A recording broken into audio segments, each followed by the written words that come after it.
Shrimad home remedies में आपका स्वागत है। और हम आपको बताएंगे कि क्या किसी के शरीर में कोई आत्मा घुस सकती है।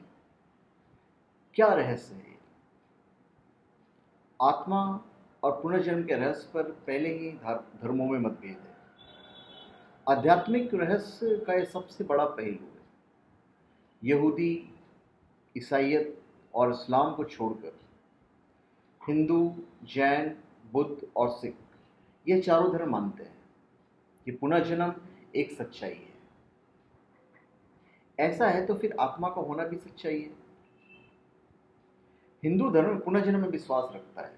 इसका अर्थ है कि आत्मा जन्म एवं मृत्यु के निरंतर पुनरावर्तन की शिक्षात्मक प्रक्रिया से गुजरती हुई अपने पुराने शरीर को छोड़कर नया शरीर धारण करती है। उसकी यह भी मान्यता है कि प्रत्येक आत्मा मोक्ष प्राप्त करती है, जैसा गीता में कहा गया है।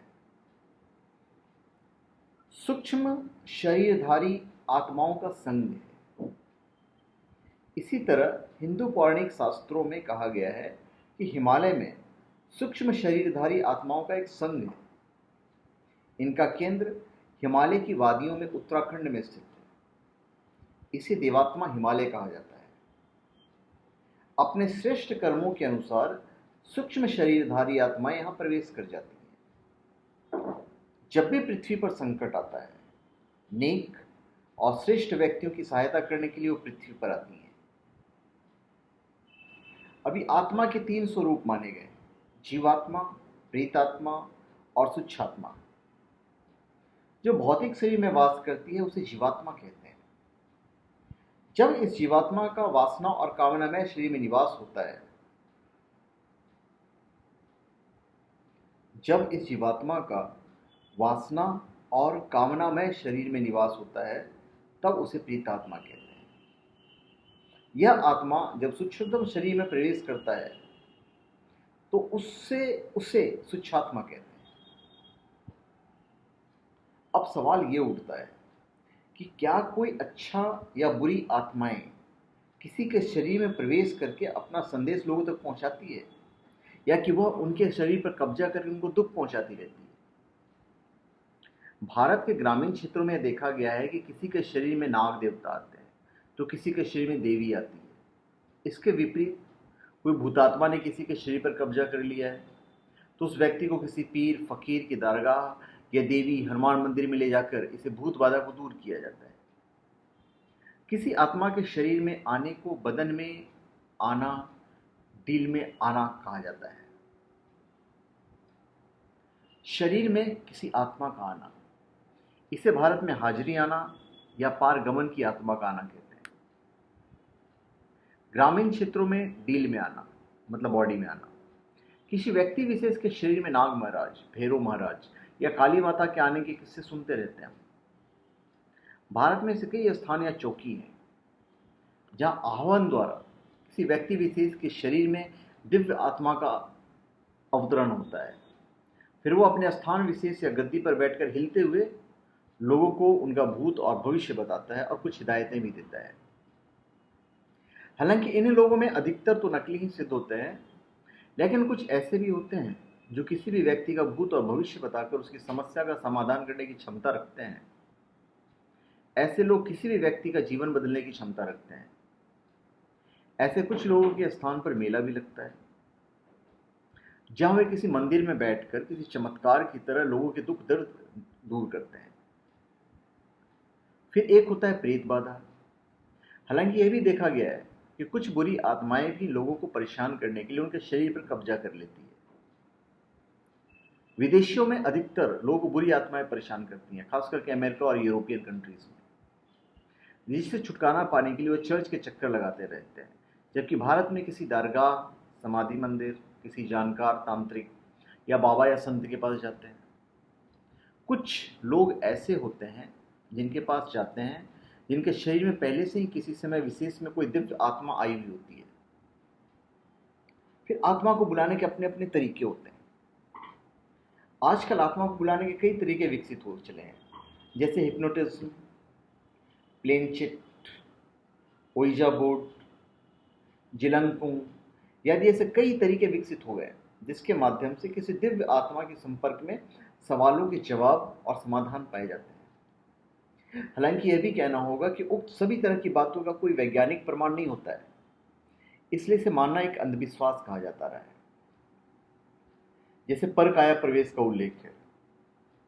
अखंड ज्योति में श्री राम शर्मा आचार्य ने उल्लेख किया है कि नाथ संप्रदाय के आदि गुरु मुनिराज मच्छिंद्र नाथ के विषय में कहा जाता है कि उन्हें परकाया प्रवेश की सिद्धि प्राप्त थी। सूक्ष्म शरीर से वे अपनी इच्छा अनुसार गमनागमन विभिन्न शरीरों में करते थे। एक बार अपने शिष्य गोरखनाथ को स्थूल शरीर की सुरक्षा का भार सौंपकर एक मृत राजा के शरीर में उन्हें सूक्ष्म शरीर में प्रवेश किया। महाभारत के शांति पर्व में वर्णन है कि सुलभा नामक विदुषी अपने योग बल की शक्ति से राजा जनक के शरीर में प्रवेश कर विद्वानों से शास्त्र करने लगी थी। उन दिनों राजा जनक का व्यवहार भी स्वाभाविक नहीं था। अनुशासन पर्व में कथा आती कि एक बार इंद्र किसी कारणवश ऋषि देव शर्मा पर कुपित हो गए थे। उन्होंने क्रोधवश ऋषि की पत्नी से बदला लेने का निश्चय किया था। तो देव शर्मा के जो शिष्य थे विपुल योग साधना में निशांत और सिद्ध थे। उन्हें योग दृष्टि से मालूम हो गया कि मायावी इंद्र गुरु पत्नी से बदला लेने वाले हैं। तो विपुल ने सूक्ष्म शरीर से गुरु पत्नी के शरीर में उपस्थित होकर इंद्र के हाथों से उन्हें बचाया। तो मरने के बाद सूक्ष्म शरीर जब स्थूल शरीर को छोड़कर गमन करता है तो उसके साथ ही अन्य सूक्ष्म परमाणु कहिए या कर्म भी गमन करते हैं, जो उनके परिमाप के अनुसार अगले जन्म में रिफ्लेक्ट होते हैं। जैसे तिल, मस्सा, गोली का निशान, चाकू का निशान, आचार, विचार, संस्कार इत्यादि। इस सूक्ष्म शरीर को मरने से पहले ही जागृत कर उसमें स्थिति हो जाने वाला व्यक्ति ही परकाया प्रवेश सिद्धि योग में पारंगत हो सकता है। सबसे बड़ा सवाल यह है कि खुद के शरीर पर आपका कंट्रोल कितना है। योग अनुसार जब तक आप खुद के शरीर को वश में करना नहीं जानते तब तक दूसरे के शरीर में प्रवेश करना मुश्किल होगा। दूसरे के शरीर में प्रवेश करने की विद्या को परकाया प्रवेश योग विद्या कहते हैं। आदि शंकराचार्य इस विद्या में अच्छी तरह से पारंगत थे। नाथ संप्रदाय के और भी बहुत से साधक इस तकनीक से अवगत थे, लेकिन आम जनता के लिए बहुत ही कठिन है। क्या होगा दूसरे के शरीर में प्रवेश करने से?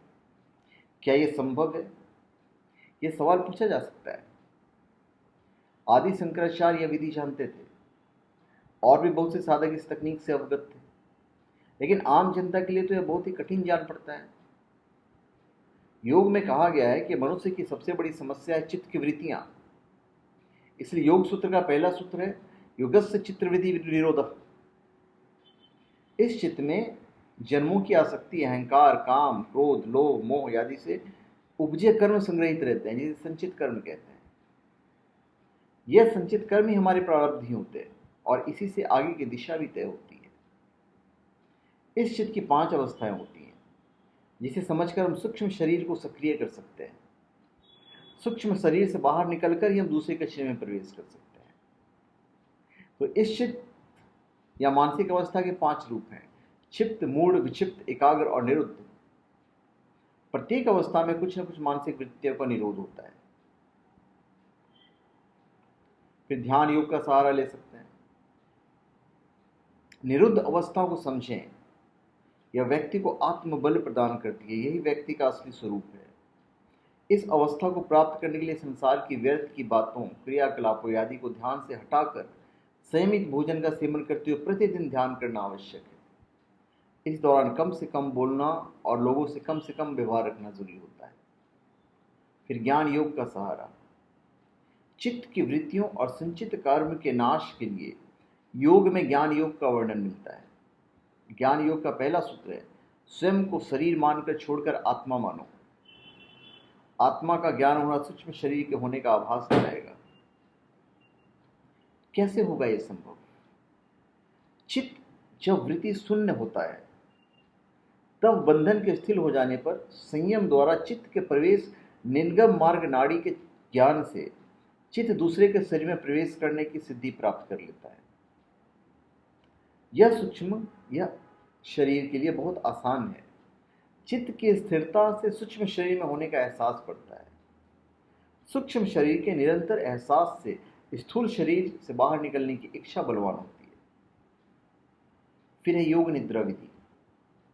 जब ध्यान की अवस्था गहराने लगे तब निद्रा काल में जागृत होकर शरीर से बाहर निकला जा सकता है। इस दौरान यह एहसास होता रहेगा कि स्थूल शरीर तो सो रहा है।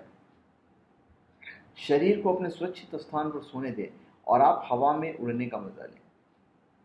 ध्यान रखें कि किसी दूसरे के शरीर में बगैर इजाजत के प्रवेश नहीं मिलती है। तो कहने का तात्पर्य यह है कि किसी के शरीर में घुसना आसान है, घुसा जा सकता है। तो धन्यवाद। आप हमारे चैनल पे सब्सक्राइब करें और अपने कमेंट दीजिए। धन्यवाद।